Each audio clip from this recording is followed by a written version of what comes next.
YotaPhone 2 expected 4th quarter 2014.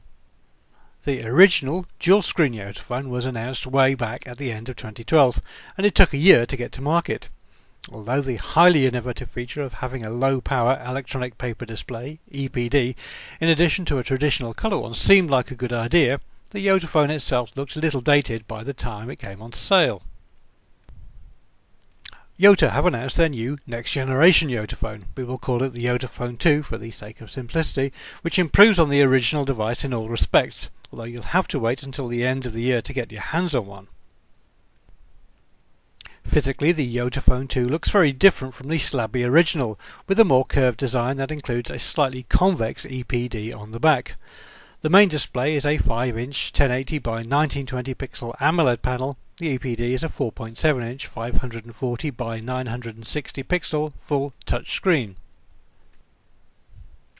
The advantage of an EPD is that it takes very little power while in use. In fact, it uses no power at all unless you want to change the contents of the screen. Since the display is usually the biggest power drain in an Android device, then this will make for a very much longer battery life, and the screen can be left on all the time. It's worth pointing out that the YotaPhone's EPD panel is not the only low-powered display on the market. Qualcomm recently demonstrated their colour Mirasol display on the Qualcomm TOC, which is perhaps more usable than an e-reader style EPD. Inside is a quad-core Qualcomm CPU clocked at 2.3 GHz with 2 GB of RAM and 32 GB of storage, with an 8 megapixel primary camera and 2 megapixel secondary one. This is an NFC-equipped LTE-capable device with an FM radio, plus all the usual Android features that you'd expect to see in a high-end Android 4.4 smartphone.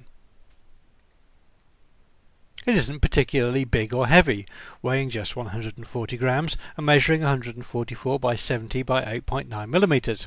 The internal battery is 2550 mAh batteries, which is a little smaller than some rivals, but then the use of the EPD helps a lot with battery life. Unconfirmed reports say that the YotaPhone 2 is capable of wireless charging. Yota say that the YotaPhone 2 will hit Russia and Europe during 4th quarter 2014, with the US and Asia following 3 to 4 months later. That's quite a long wait. Despite the YotaPhone 2's impressive specifications, by the time it hits the market, more conventional rivals will have moved on. The existing YotaPhone retails for around €500, and we'd expect the next generation to cost about the same when it comes to market. Yota say that the owners of the original YotaPhone will receive a substantial discount on the new device, so if you really want a dual screen phone like this right now, then you can buy the existing one and upgrade it at a later date.